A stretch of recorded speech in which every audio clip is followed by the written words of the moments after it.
All right, everybody, welcome to another edition of Yankees, America, Guns, and Freedom podcast. And, I need to check something real quick to make sure here how I've got the sound set up because I've noticed I've been not having this volume input turned up enough when I do these.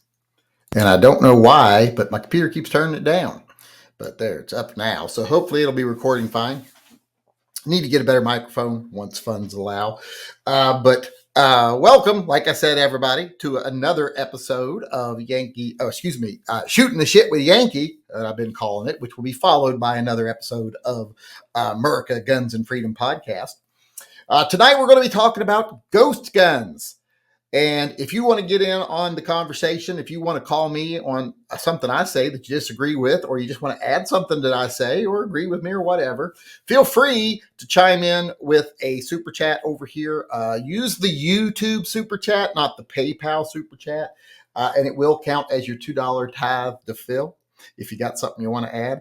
And I say only do $2 because we don't want to give any more money to YouTube than we have to, and they're going to take half of it. So feel free to be involved in the conversation here. But as I was saying, I want to talk about ghost guns and crime because someone the other night asked me in the live chat, what do I think about that? Do I think ghost guns actually contribute to violent crime? Do they drive the numbers up because it's easier for people to get firearms? And the answer to that is no, I don't think they do. I haven't seen any evidence that ghost guns drive up violent crime rates. In fact, since ghost guns have become a thing, most violent crime rates have actually been declining. So it'd be kind of hard to say that they're making them go up. Also, here's the thing.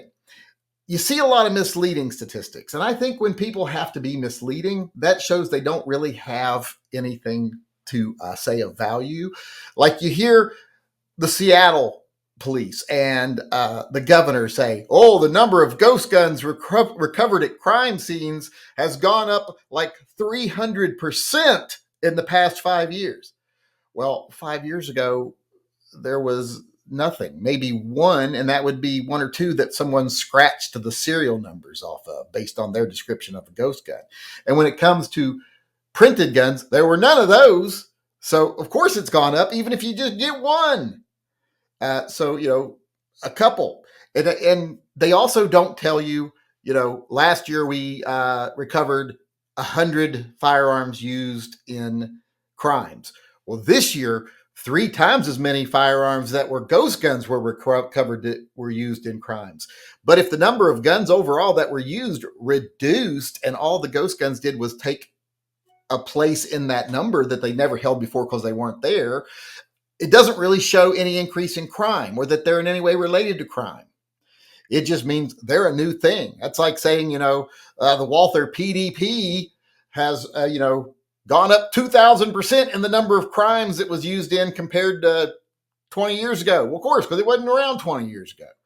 And I see them using those misleading statistics without providing us all the other information we would need to make a judgment all the time up in Olympia. So makes me think that there's nothing there as far as statistics go and actually driving up crime rates.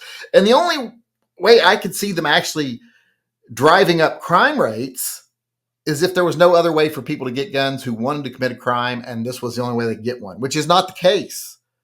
Because here's the thing, even if someone was making ghost guns and selling them illegally, every time you sell one of those guns, that doesn't mean that person's now going to commit a crime. The presence of a gun doesn't convince someone to commit a crime.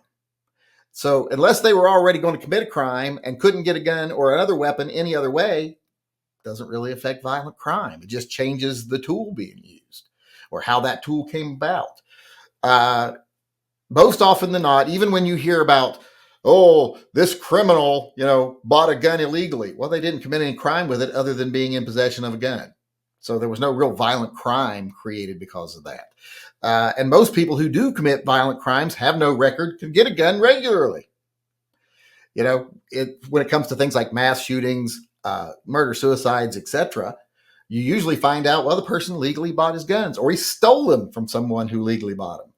So I don't see this being a factor. period, ghost guns when it comes to violent crimes.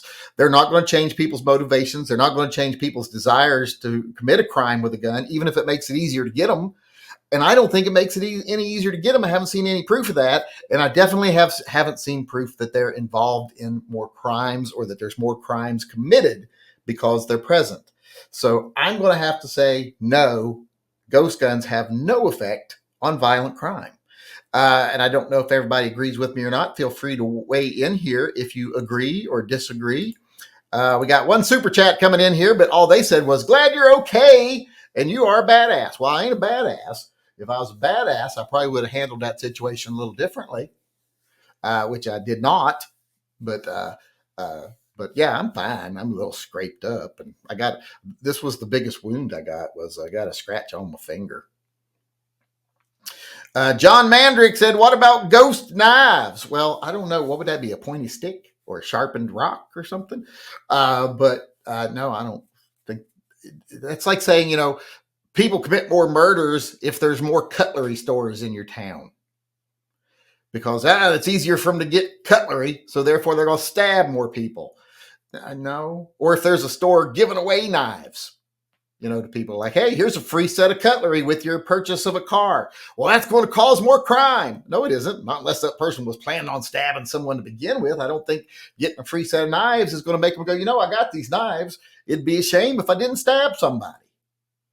In reality, I think most of the people that rely on ghost guns to provide themselves with a firearm are people that don't want to commit any crime. They just don't want to be the victim of a crime. They don't want someone coming at them and victimizing them because, they committed some trumped up charge when they were 17, 18 years old. And now they're 40, never broken the law since, and can't defend themselves. So maybe ghost guns is an option for them. Or maybe someone who lives on the street, buys a ghost gun or obtains a ghost gun because there's no other way for them to really get one. They don't have an address or an ID or whatever, but they're just using it for defense. They're not going out there to commit crimes. I think those types of situations are far more likely than someone saying, hey, I want to commit a crime. I'm going to have to get a 3D printer and print me a ghost gun, or even finding someone that's willing to print one for you. Just don't think it's very likely. Don't think it's prevalent. And if it was, they'd be telling us about it. Trust me. They'd be demonizing it all to daylights and back if they thought they had any evidence to back it up, but they don't. So I think it's just a bunch of crap.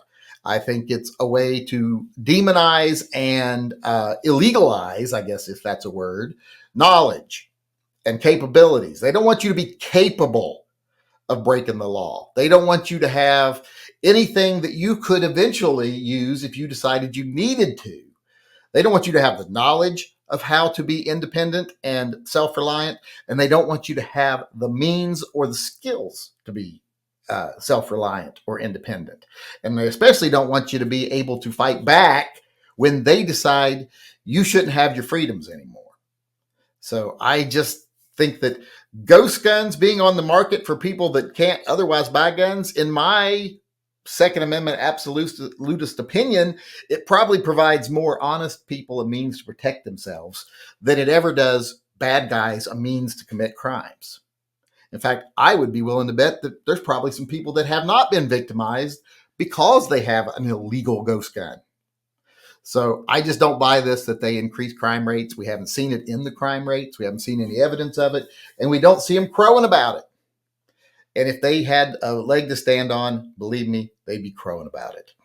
Well, we don't really have anybody chiming in once again here. I'm hoping eventually people will start chiming in during the chat if we're going to keep doing this. I like doing it this way. I like doing a little topic at the beginning, but so far we've gotten very little audience member participation. So make sure you come ready to participate. I wish there was a way I could do it without using the super chat thing, but it's the only way I can keep track of what's going on, and it can pop up on the screen and all this other stuff. So if anybody's got any other options, let me know. But that's the way it is for right now. So I'm going to go ahead and sign off here because nobody is saying anything, and I've already said my piece. That's why I rely on you all to ask questions and say things, because it spurs me on to have more to say so I don't run out of stuff to say. But for right now, I've run out of stuff to say. So I will see you all again tomorrow. I think our topic tomorrow was going to be, what was it going to be? It was going to be something. I wrote it down. The value of less than lethal means of defense, whether you should carry it or not. So hopefully I'll see you all there, and hopefully some people will have something to say. Until then, remember, always carry and stay safe until I see you again.